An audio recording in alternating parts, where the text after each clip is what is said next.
നമസ്കാരം, പുതിയൊരു വീഡിയോയിലേക്ക് എല്ലാവർക്കും സ്വാഗതം. നമ്മൾ ഇന്ന് പറയാൻ വന്നത് ചെറിയ വീഡിയോയാണ്. ഇന്ന് പറയാൻ വന്നത് ബിഗ് ബോസിൻ്റെ ഉള്ളിൽ നടക്കുന്ന ഒരു സംഭവമാണ്. കാരണം എന്താണെന്ന് വെച്ചിട്ടുണ്ടെങ്കിൽ നമ്മുടെ ആര്യൻ മോഹൻലാലിനെ അപമാനിച്ചിരിക്കുന്നു. അവൻ ആരാണ്?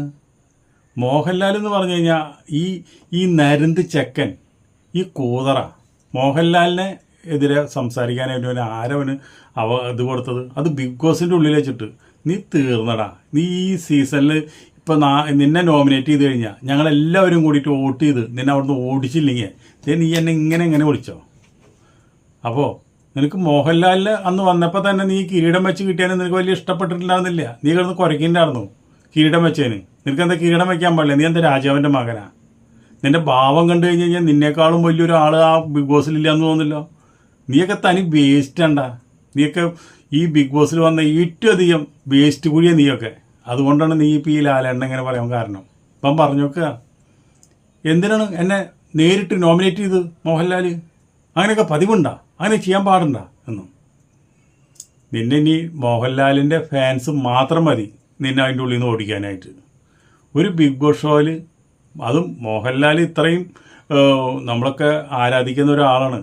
അദ്ദേഹം വന്ന് ആങ്കർ ചെയ്യുന്ന ഒരു പ്രോഗ്രാമിൽ ബിഗ് ബോസിൻ്റെ ഹൗസിൽ വെച്ചിട്ട് ബിഗ് ബോസിൻ്റെ മുഖത്ത് നോക്കിയിട്ട് കൊഞ്ഞനം കുത്തിയിട്ട് അവൻ മോഹൻലാലിനെ താഴ്ത്തി കിട്ടുമെന്ന് പറഞ്ഞാൽ അതോടുകൂടിയിട്ട് നിൻ്റെ സകല, അല്ലെങ്കിൽ തന്നെ ആ മൊട്ടടിയുടെ കേസ് തൊട്ട് നിൻ്റെ എല്ലാ പണിക്കുറ്റം തീർക്കണം എന്ന് വിചാരിച്ചിരിക്കുന്നതിന്.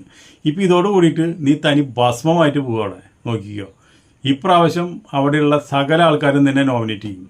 നോമിനേറ്റ് ചെയ്ത് കഴിഞ്ഞാൽ പിന്നെ ജനങ്ങളുടെ കയ്യിലെ നിൻ്റെ ആയുസ്. മിനിറ്റ് നേരം കൊണ്ട് നിന്നെ അതിൻ്റെ ഉള്ളിൽ നിന്ന് അടുത്ത ആഴ്ച നിന്നെ അതിൻ്റെ ഉള്ളിൽ നിന്ന് പുറത്താക്കിയില്ലെങ്കിൽ നീ എന്നെ ഇങ്ങനെ വിളിച്ചോ? നീ ലാലേട്ടനോടെ കളിക്കുന്നത്. ലാലേട്ടൻ പറഞ്ഞാണ് നിനക്ക്. ലാലേട്ടൻ എത്ര പേരെ നേരിട്ട് നോമിനേറ്റ് ചെയ്യുന്നത്? നീ ചെയ്ത വൃത്തികേടിന് നിന്നെ അപ്പം തന്നെ പൂച്ചക്കുട്ടീൻ്റെ അടുത്ത് പുറത്താകളേനെ പോലെ തോൽക്കളിയാണ് വേണ്ടത്.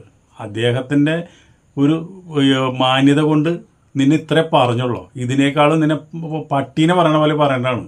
അദ്ദേഹം ഒരു മാന്യനായതുകൊണ്ട് വളരെ സൗമ്യമായിട്ട് സംസാരിച്ചുള്ളൂ. നീ എന്തൊക്കെയാണ് കാട്ടിക്കൂട്ടിയെ? ഒരു മനുഷ്യൻ ചെരുപ്പെടുത്ത് എറിയാൻ പാടുണ്ട. ഏറ്റവും വൃത്തികെട്ട സാധനം ഈ ചെരുപ്പ്. അതെടുത്ത് എറിഞ്ഞിട്ട് നിന്നെ നേരിട്ട് നോമിനേറ്റ് അല്ലേ ചെയ്തുള്ളൂ, നിന്നെ പിടിച്ച് പുറത്താക്കിയില്ലല്ലോ. അപ്പോൾ ഈ വേസ്റ്റിനെ ബിഗ് ബോസ് എത്രയും പെട്ടെന്ന് എടുത്ത് ദൂരമാണ്.